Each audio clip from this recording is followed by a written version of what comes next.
Hello everyone, आप सभी का दीन पे स्वागत है। मैं विश्वजीत सिंह। दोस्तों, आज की इस वीडियो के अंदर में हम बात करेंगे एमए हिस्ट्री MHI 01 लेसन 2 पशुपालन खाना बदोशी पार्ट 2 समाज और अर्थव्यवस्था। दोस्तों, ये लेसन इंपॉर्टेंट है क्योंकि इसमें से एक क्वेश्चन ये बन जाता है पार्ट 2 के अंदर में से, पशुपालन खाना बदोशी समाज और अर्थव्यवस्था के बारे में बताओ। इस तरह से जो क्वेश्चनर होता है, जो एग्जामिनर होता है, वो अक्सर पूछ लिया जाता है कि उनके समाज किस प्रकार का था। ठीक है, किस प्रकार के समाज में रहते थे, क्या क्या संस्कृतियों को मानते थे, कौन कौन सी संस्कृतियां थी उनकी, ये क्वेश्चन बन जाता है। या फिर उनका अर्थव्यवस्था किस प्रकार का था, वो अर्थव्यवस्था में एक दूसरे से लेनदारी किस तरह से करते थे, लेनदारी देनदारी। ठीक है, मतलब कैसे लेते थे, कैसे देते थे, सामानों का एक दूसरे से आदान प्रदान कैसे होता था, व्यापार कैसे होता था। ठीक है, चलन किस तरह था व्यापार का, इससे रिलेटेड एक क्वेश्चन बन जाता है।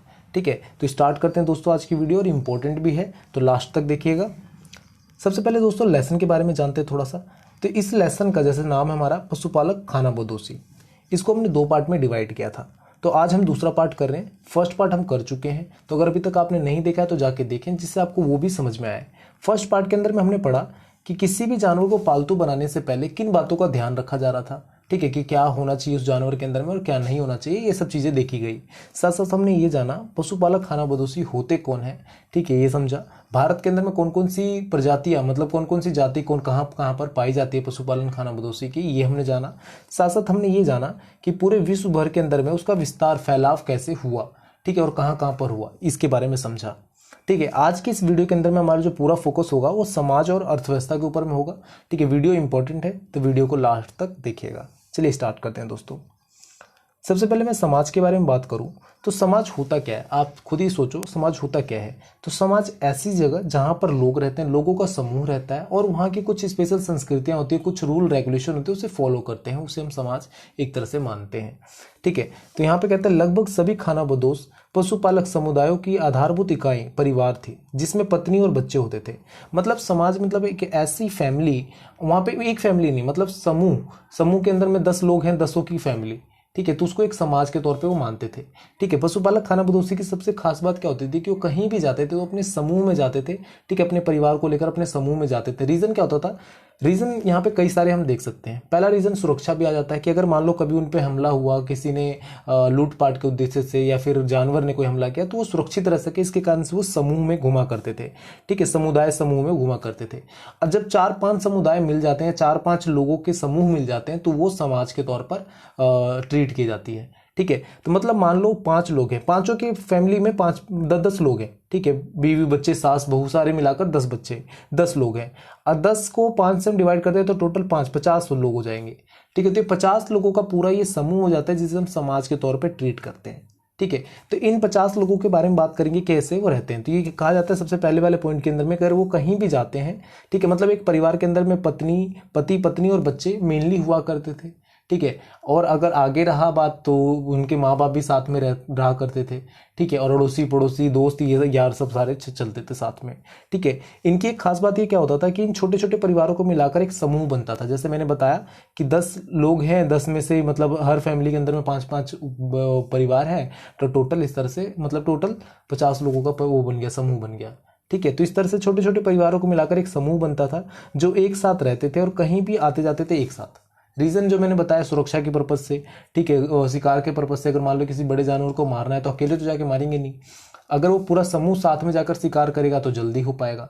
ठीक है, तो इन सब कारणों से वो एक साथ रहा करते थे।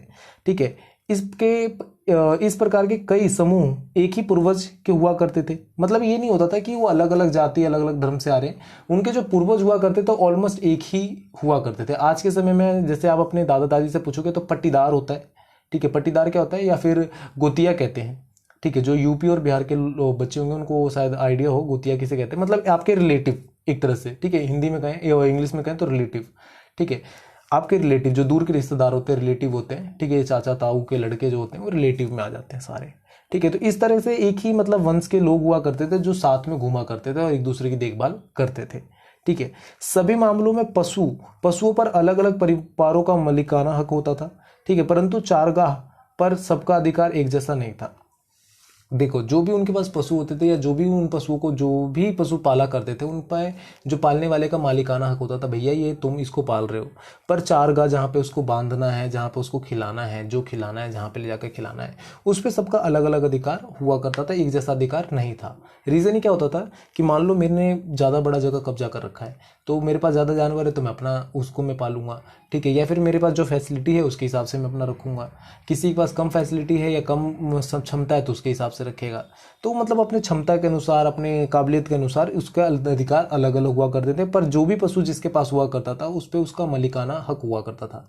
मालिकाना हक क्या होता है कि मतलब आप पे उस पर पूरी तरह से मालिक होने का राइट आपको मिले, ठीक है, पूरा अधिकार आपका हो कि आप जैसे मर्जी उसको यूज कर सको, तो ये मालिकाना हक कहलाता है। ठीक है दोस्तों, एक रिक्वेस्ट ये रहेगी कि अगर कहीं पे भी आपको कुछ समझ में ना आए, सपोज करो मैं कोई पॉइंट बोला या फिर कोई पॉइंट इसमें लिखा हुआ है जो आपको समझ में ना आए, तो आप कमेंट करके पूछ सकते हो। सोशल मीडिया के जितने भी प्लेटफॉर्म है वहाँ पे जाके पूछ सकते हो, ठीक है, आपको आंसर मिलेगा।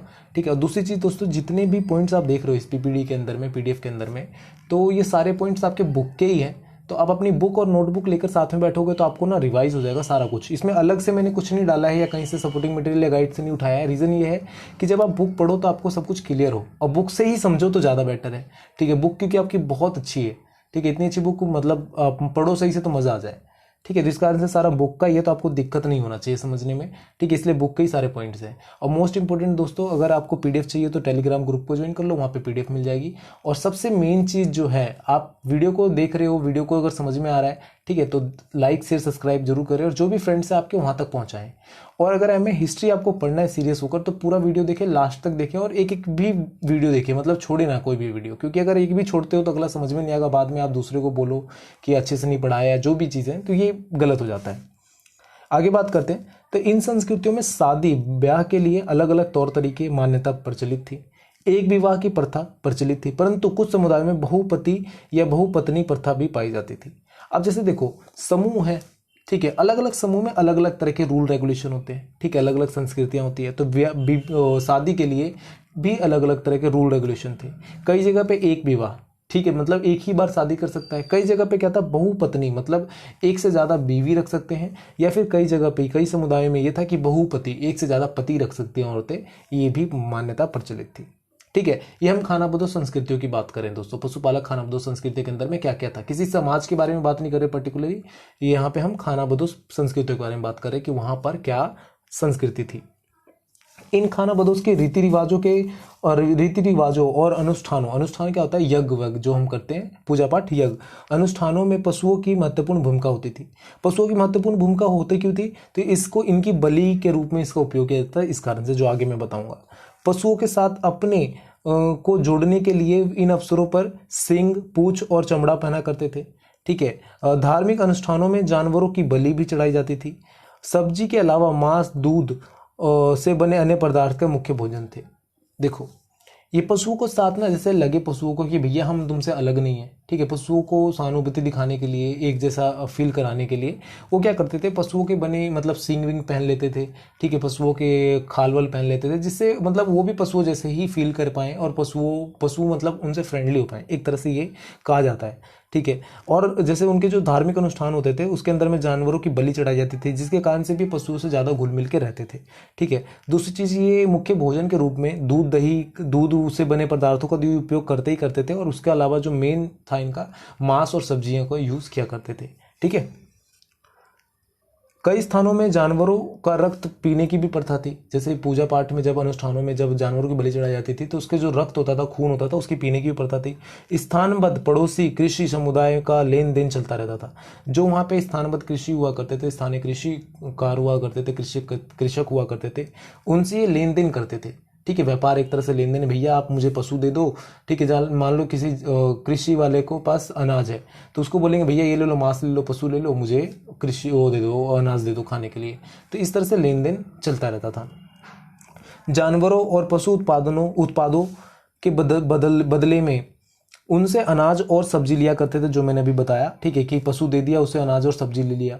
ठीक है, अब पशु पालक है तो इसके पास क्या होगा, इसके पास पैसे तो होंगे नहीं, नॉर्मल सी बात है, अपनी पशु को ही देकर ये लेते थे।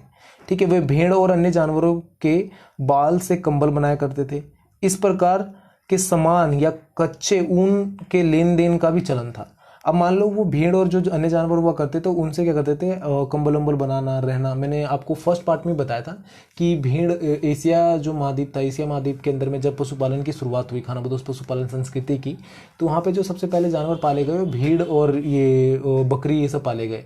रीज़न क्या था कि दूध मिल जाता था, और भेड़ों के जो ऊन हुआ करते थे उसका इस्तेमाल ये सर्दियों में किया करते थे, बचने के लिए, ठंड से बचने के लिए। ठीक है, तो वहाँ पे मैंने बताया था, सेम यहाँ पे ये भी चीज़ वही रिपीट कर रहा है कि जैसे भेड़ वेड़ हुआ करते थे तो उनके बालों से कंबल उम्बल बनाया करते थे और अन्य प्रकार के सामान बनाया करते थे, और उनके ऊन से लेन देन किया करते थे कि भैया मेरे पास भेड़ है, ऊन ले लो और दे दो। आज के समय में भी जो भेड़ पालक होते हैं वो क्या करते हैं, अपने भेड़ों के ऊन से स्थानीय लोगों से लेन देन करते हैं। ठीक है, कि आप ऊन ले लो, मुझे खाने के लिए दे दो या कुछ और चीज़ें दे दो, तो इस तरह से चीज़ें चलती हैं। ऐसा उन समुदायों के बीच होता था जो ऊन पैदा करने वाले जानवरों को पाला करते थे मेनली। अब मान लो मैं ऊन पैदा करने वाला जानवर पाल ही नहीं रहा, तो मैं लेन देन कैसे करूंगा? ठीक है, तो ये सिर्फ ये जो ऊपर वाला जो पॉइंट था ये वाला, ठीक है, ये सिर्फ उनके लिए था जो ऊन पालने वाले जानवरों को रखा करते थे, जो मतलब पाला करते थे। तो वो इस तरह की चीज़ों को बार्टर सिस्टम का यूज़ करते थे। बार्टर सिस्टम मतलब क्या, विनिमय पर था कि एक चीज़ लो दूसरी चीज़ दो। ठीक है, एक के बदले में एक चीज़, एक सामान के बदले में सामान। ठीक है, इस तरह से चीज़ें चल रही थी। आगे हम इनके अर्थव्यवस्था के बारे में बात करते हैं दोस्तों। तो खानाबदोश और अर्थ खानाबदोश। खानाबदोश तो एक पूरी तरह से खानाबदोश संस्कृति जो घुमक्कड़ हो गए, एक तरह से इधर से उधर घूमते रहना अपने खाना की तलाश में। ठीक है, एक जगह स्थिर होकर ना रहना। ठीक है, और अर्थ खानाबदोश क्या है, जो आधे रूप से खानाबदोश थे, मतलब एक जगह पे लंबे समय तक रहना, मतलब सब मौसम के अनुसार परिवर्तित होते रहना, एक जगह से दूसरी जगह जाना, तो ये अर्थ खानाबदोश में आया। ठीक है, एक नए प्रकार के ऐसे घर बनाए जाते थे जिन्हें आसानी से लगा या उखाड़ सके, एक जगह से दूसरी जगह ले जा सके।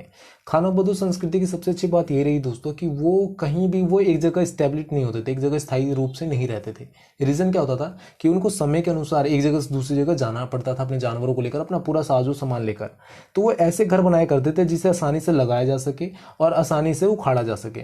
ठीक है, ऐसा नहीं कि आप एकदम सीमेंट से और वो अंबुजा सीमेंट से बना रहे हो, बाद में उखड़े ही ना वो, ठीक है, टूटे ही ना, तो इस तरह की चीज़ें नहीं करते थे वो।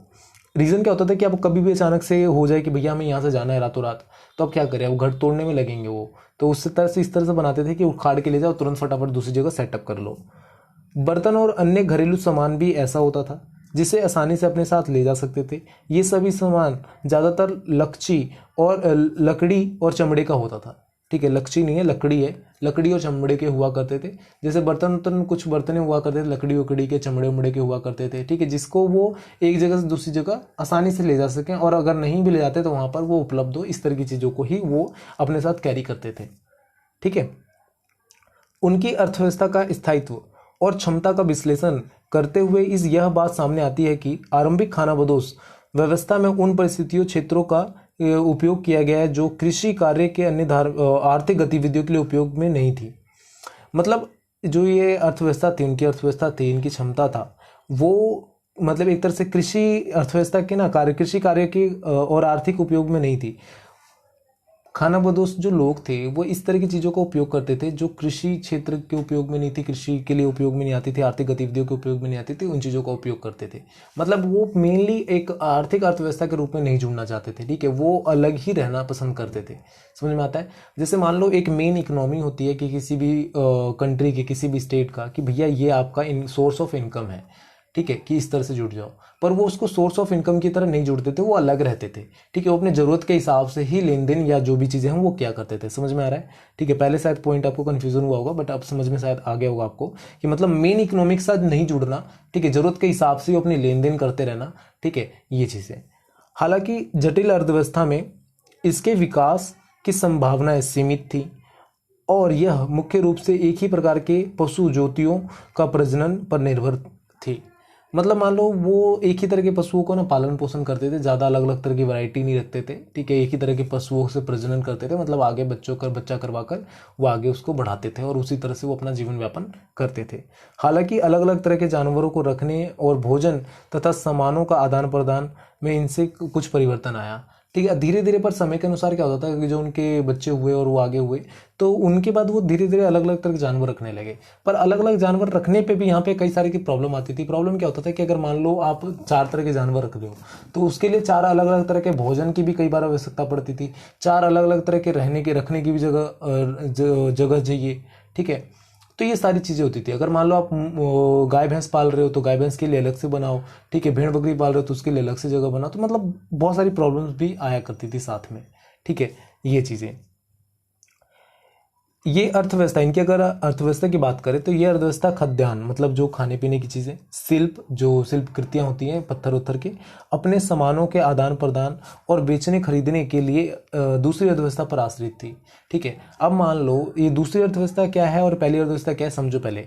खानाबदोश अपनी अर्थव्यवस्था को यहाँ पे पहली अर्थव्यवस्था के रूप में दिखा रहा है कि भैया जो भी हमारा सामान है वो पहली अर्थव्यवस्था में आ गया। ठीक है, जिसको हम बेच रहे हैं जो मेन है, ठीक है, जैसे कृषक हो गए, चाहे स्थानीय लोग हो गए, वो क्या होगा, दूसरी अर्थव्यवस्था हो गई।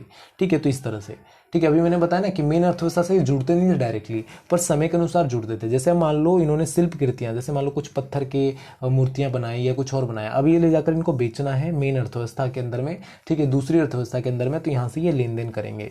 खाद्यान्न, अगर मान लो कोई फल फूल इकट्ठा किया इन्होंने तो उसको बेचना है, तो इसको मेन अर्थव्यवस्था से कनेक्ट करेंगे। आप अपने घर के भी आसपास देखोगे, अगर दिल्ली या फिर कहीं अदर जगह रहते हो, तो आपको बहुत सारे खानाबदोशी दिख जाएंगे जो लोहार वहार का काम करते हैं, लोहे का काम करते हैं, और एक जगह पे वो टेंट वेंट लगा कर रहते हुए दिख जाएंगे। इवन मैं दिल्ली में रहता हूँ, मुझे कई जगह पे ऐसे लोग दिखते हैं।